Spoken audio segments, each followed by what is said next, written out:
The Celtics Talk podcast is presented by 24autogroup.com, 11 locations across New England. What's up, everybody? Post-game pod coming to you after the Celtics take down the Minnesota Timberwolves 107-105, another barn burner between these two teams. You remember those two overtime games they played last year, and this one just as entertaining as the Celtics find a way to prevail, despite they led by as much as 19 in this game. But the Timberwolves were relentless in coming back. Coming up, you'll hear from all the key components of this game. But I want to start with this. You're going to hear a lot about Jaylen Brown's big night, fast start, made his first 5 3-pointers, 15 points in the opening minutes of this game, hits the big one late as well. Jayson Tatum, after a rough shooting night down in D.C., bounces back, 26 points, made 5 threes. But for me, this is another Derrick White game because his fingerprints are all over the fourth quarter. And this is when the Timberwolves are making their charge, trying to get back into this game, and it's Derrick White just repeatedly making the big plays to sort of stiff-arm the Timberwolves and make sure the Celtics get to the finish line of this win. Derrick's stat line, not as loud as the others, 19 points, but on 7 of 12 shooting, super efficient. A season-high 9 rebounds and a team-high 5 assists in this game. So I don't know. I always say it's not a surprise anymore when Derrick White has great games, and yet in a matchup of this magnitude, I thought it would be sort of the superstars that distinguish it, and to some degree, that was true. Like Jaylen Brown had a monster game. His defense on Anthony Edwards on the final sequence sort of helped prevent the Timberwolves from getting off a shot. Naz Reid was slightly late. They wonder if they. I think they must have gone to the monitor to double check it. He missed it anyway, but it was ruled that it came after the buzzer anyway. But because they had to swing it twice after Jaylen made sure that Anthony Edwards couldn't get to the rim, and Jayson had some big moments as well, including an and one with under 5 minutes to go after they got within 4. Felt like he was impactful, but to me, Derrick White made all the big plays. He had a series in the middle of the third quarter where he blocked 2 shots. Swatted one out of bounds from beyond the 3-point arc. Had another where he blocked Anthony Edwards on a drive. Just good discipline, staying locked in and making sure he was in the right spot to get a hand on that ball. And the one thing that can't show up in the stat sheet is late in the fourth quarter, Celtics trying to keep the Timberwolves from pulling too close, and it's Derrick who chases down sort of a long lead-up pass, make sure it doesn't go out of bounds. Ball swings twice, gets to JB, who knocks down the 3 that I believe at that point was 105-102, and essentially got you to the finish line of this win.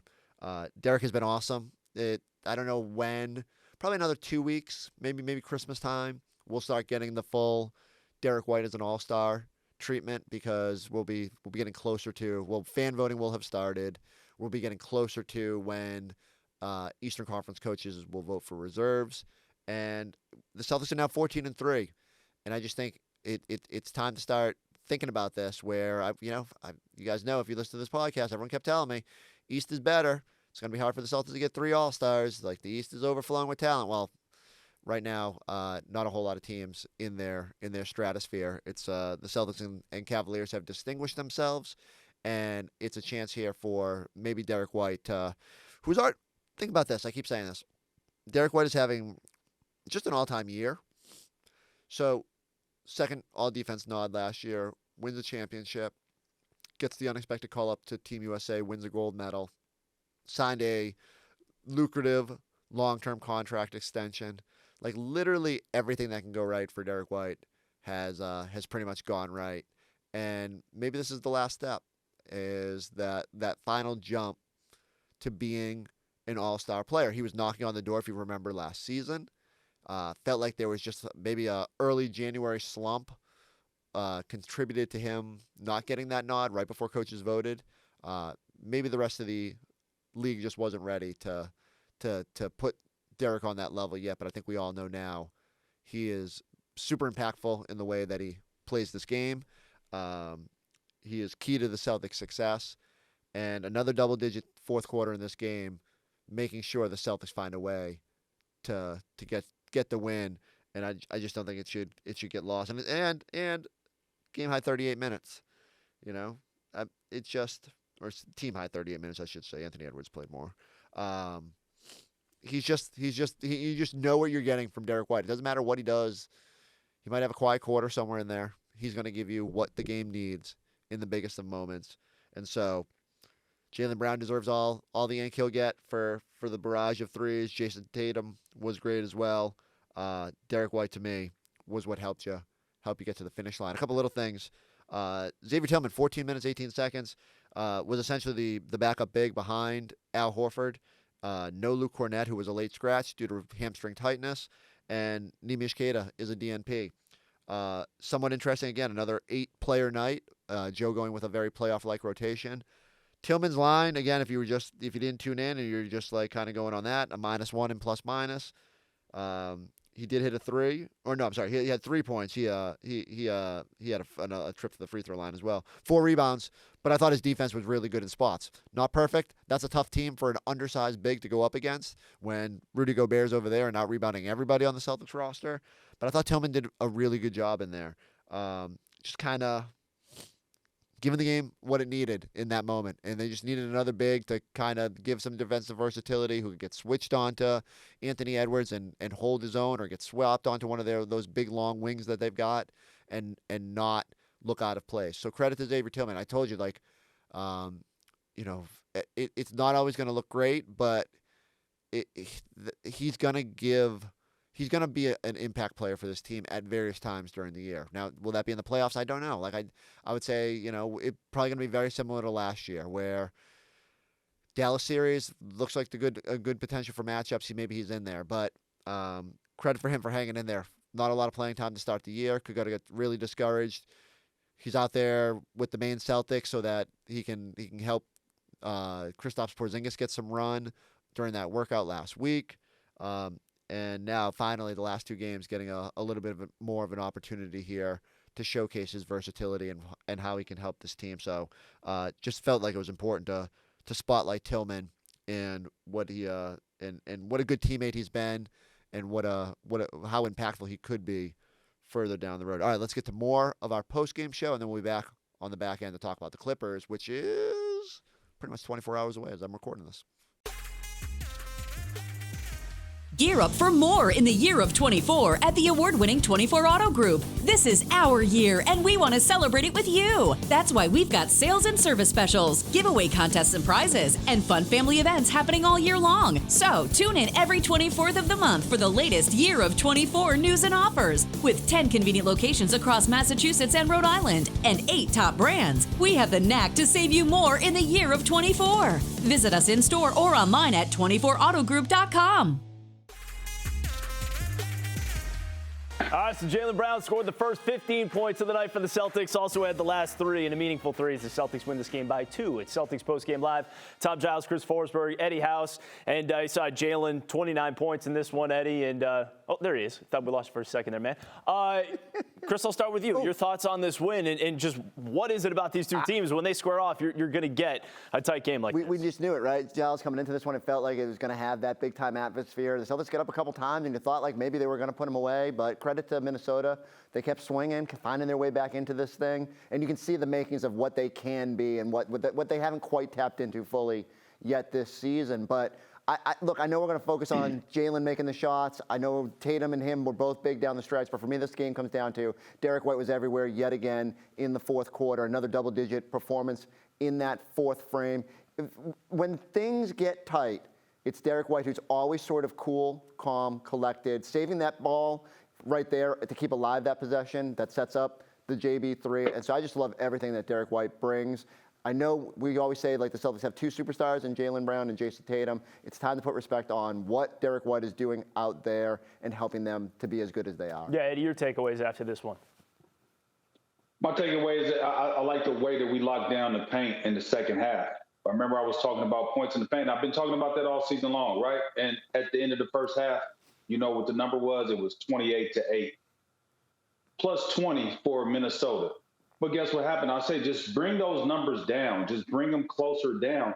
And it finished 44-30, which was we actually won in the second half.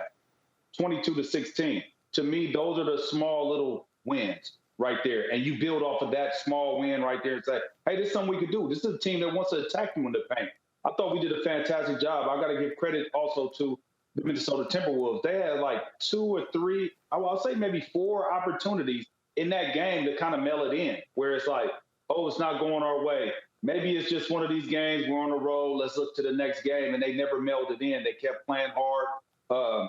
They kept competing. So shout out to them, especially because, you know, how they've been playing of late. So I got to give credit to them. But D. White was phenomenal. JB was phenomenal. Jayson Tatum was phenomenal. I thought we did a great job in the second half defensively. All right. Again, you got Jaylen Brown leading the way with 29 points, and he's standing by with Abby Chin back at the Garden. Jaylen, high-level basketball down the stretch there. Huge 3 by you, and then you guys get this stop. How did you get this win? We kind of just grinded it out. You know, offensively, I think Minnesota's a good defensive team. We got a lot of shots up. We just had to grind this one out. I want to go back to the beginning.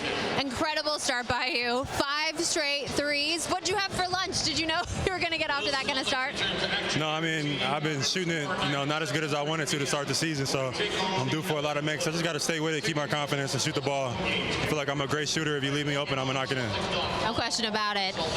A lot of fun taking on your guy, Anthony Edwards. These games are always close. What do you see from him? And, I mean, does he ever stop talking when he's out there? No, that man is a killer. You know, he's a dog. You know, he's going to figure it out. He's working through his way through the league and getting better every time we see him. So we'll see him in Minnesota, but I'll take the win tonight. Jaylen, thank you. Congrats. Thank you. All right, thank you, Abby. Let's bring in Drew and Scal alongside now to join the conversation. And let's just start with Jaylen Brown, because not only the 29 points, and Scal, you talked about the matchup between Jaylen Brown and Anthony Edwards. He just acknowledged it right there.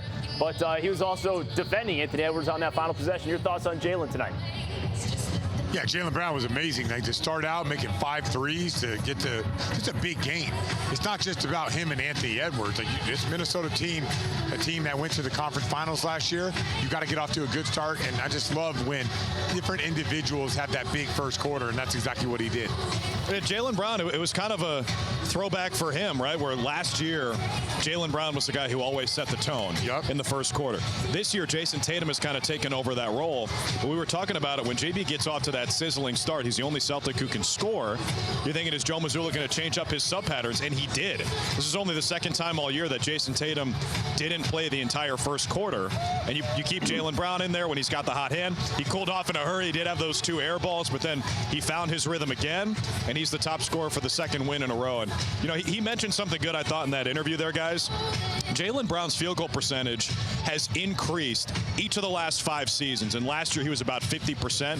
He comes into the game today at like 42%. He will shoot the basketball better. I am not surprised to see him have that kind of eruption, especially early in the game. 2 things I want to say, Scal. You know this. When you come into a game and you have that assignment of an Anthony Edwards, where you probably up all night, offensively you usually are engaged because you got to be engaged defensively. And Jaylen probably felt like, hey, man, this is somebody that I got to take. So I think that's probably not taking anything away from Jaylen and how he starts, but I think that might have something to do with his fast start of understanding, like, I got to get going. I got to also make him guard on the other end if he's going to be on me. And then I also have to make sure that I'm locked in defensively. What you see about him tonight? Yeah, you're exactly right, Eddie. NBA players, I don't care if you're the best in the world or the guy that's just hanging on. You find motivation every single day.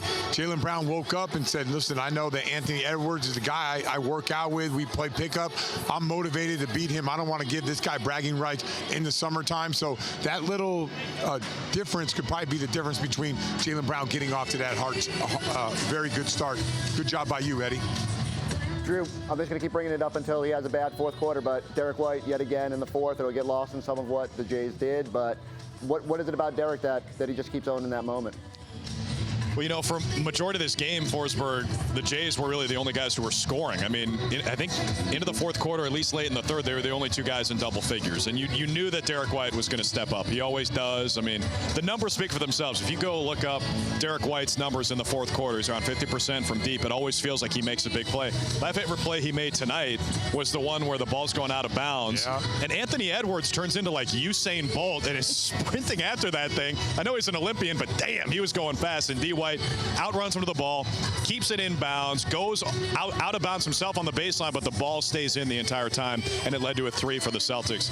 Derrick White makes winning plays over and over again. You saw it in the third quarter, blocking those shots. I think it's safe to say the whole team, led by Jaylen Brown, got that Bill Nye bump after the game in D.C. Science rules, baby.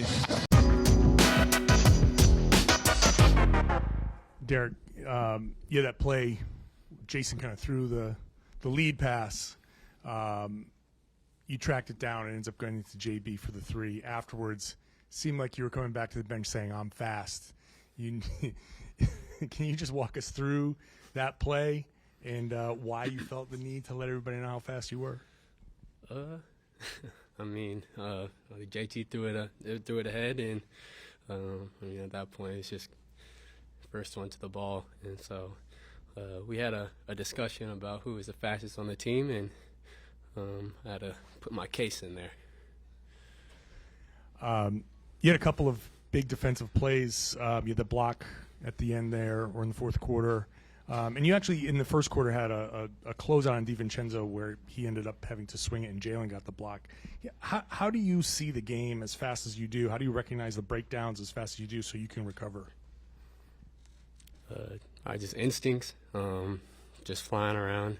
I mean, when you're talking about like DiVincenzo, obviously, an elite shooter, so just trying to get out there as quick as possible and not allow him to get a catch and shoot, and then just reading the game, seeing what the flow is, and have fun with it. Derrick, you had that special moment the television camera caught before the game. Your two sons are here, and they're getting older. They can kind of like see the world and engage with the world. Can you talk about how special it was to share, kind of bring your kids to work, and also if you think having them in the building give you extra juice tonight? Yeah, I hadn't been to a game all year, so it was cool to have them there and just kind of have them enjoy that moment. But yeah, as you say, like they're getting older, they're more aware of what's going on. The last couple of years, like Kendrick's, my oldest one, would just kind of be there, but now he enjoys it. He likes watching his dad, and Dax is starting to figure it out too. So yeah, it definitely was cool having him there, and that's what it's all about. Derrick, you guys went up big in the third quarter. Timberwolves kept fighting back, though. You hit a couple of those big shots that it felt like they had momentum, and you kind of gained it back. How much do you enjoy those moments, sort of like halting a run for the other team? Yeah, I mean, it's just a fun game. They're a great team, and they got great players, and so they're going to make runs, they're going to make shots, and just understand the moment of the game and just trying to get a good look. And that's what we play for, to compete at the highest level, and let's try to have fun in those moments. Derrick, Al had a really emphatic reaction to this win. He almost felt like it was a playoff victory, just the energy that he had and just the celebration. Was there something about this game that made it feel extra special? Was it just a close win that you want to win, but was there something about it that stood out? I mean, I think every game is just the emotions is different each time, and I feel like every time we play against this team, it's a back and forth game, and it's close to the end, and so just coming together and just making enough plays down the stretch to get a win. So I think it was just a fun game, and let the emotions ride. You guys limited them to under 26 points in the middle two quarters. Seemed like there was really timely help to minimize their impact on drives into the paint. What do you think overall allowed you guys to just limit them offensively in those two frames? I think it starts with individual defense, but I think everybody was just really connected and flying around, just making multiple efforts, showing the crowd. I mean, you allow Ant to see a crowd, and Julius Randle and all the guys they have, or you allow them to see open space. Like they'll get to what they want to. So just showing the crowd and then flying around after that. Derrick, we talk about this a lot, but 64% of your shots made tonight came from three. You guys are averaging over 53 attempts a game. Do you like that? Is that...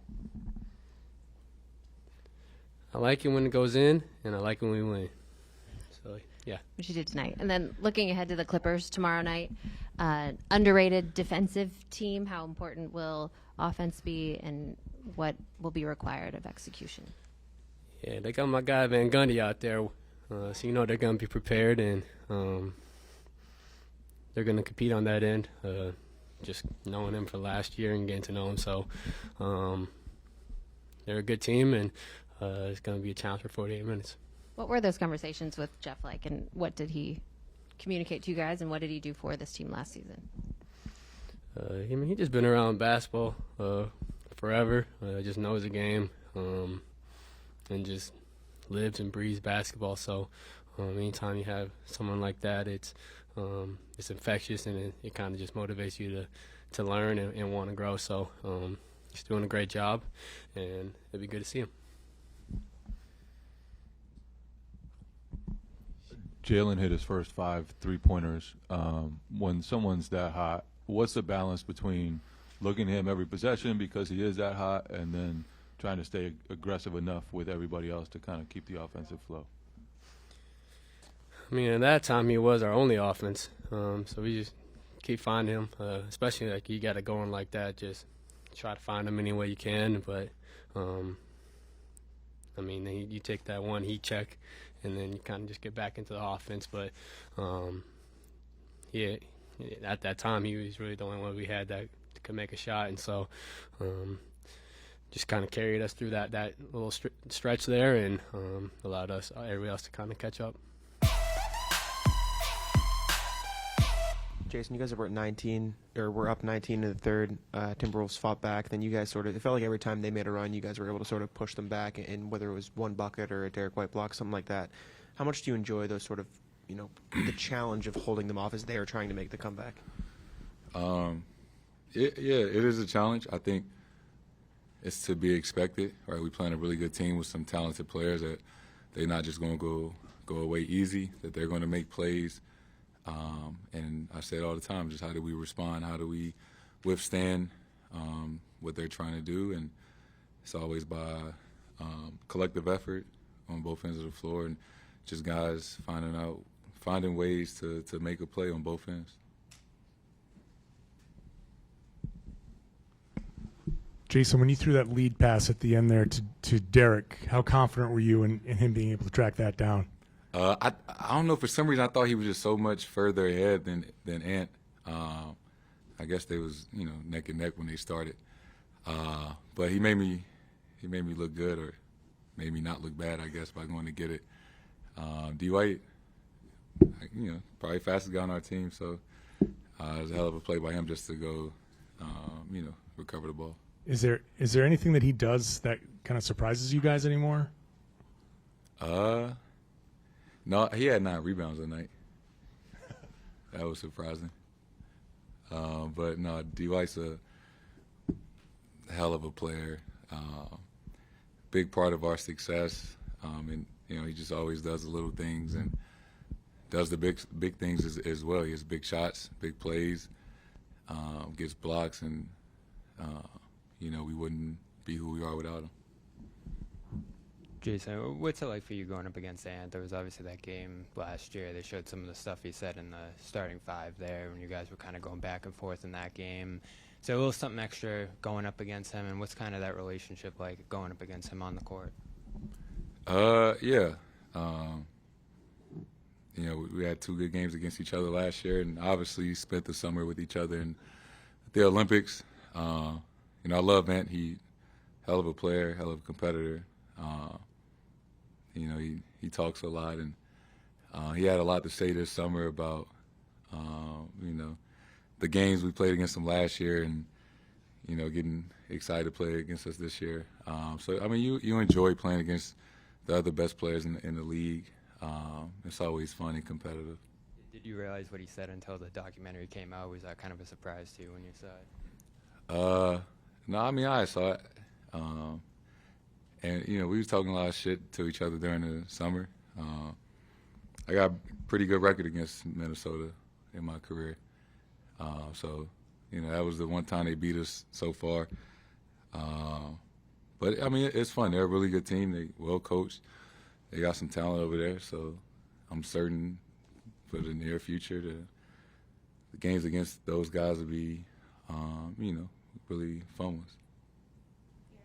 Jayson, you were 0 for 10 for 3 in Washington. Did you do anything over the last 48 hours or whatever to kind of go over the shot, or are you just like, you put up 12 tonight, you hit 5, you seem like you're more comfortable, or was there any reason of the difference?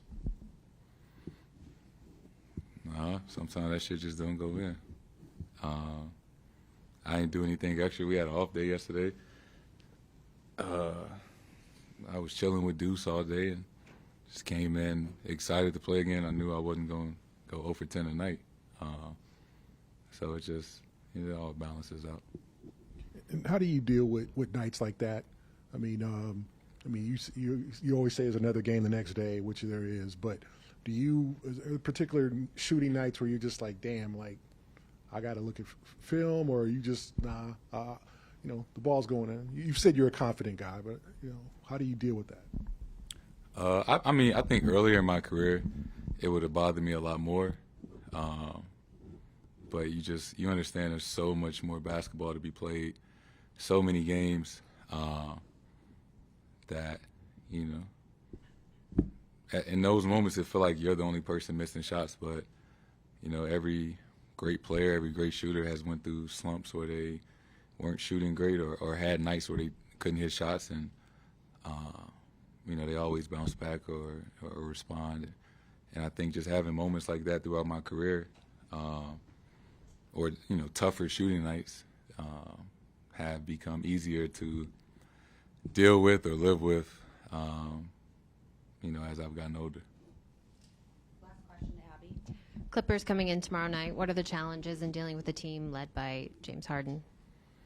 I think for one, they obviously got some guys out. They lost Paul George, and they have guys that are new to the team, and they have guys that have a bigger role and more freedom, not necessarily looking over their shoulder. And a lot of guys, obviously, everybody plays better when they have more room to be free and, you know, learn things and like that. And obviously, they still got James Harden, who is one of the best players of all time. So, you know, on any given night, he can go off, or, you know, obviously he leads their team in assists.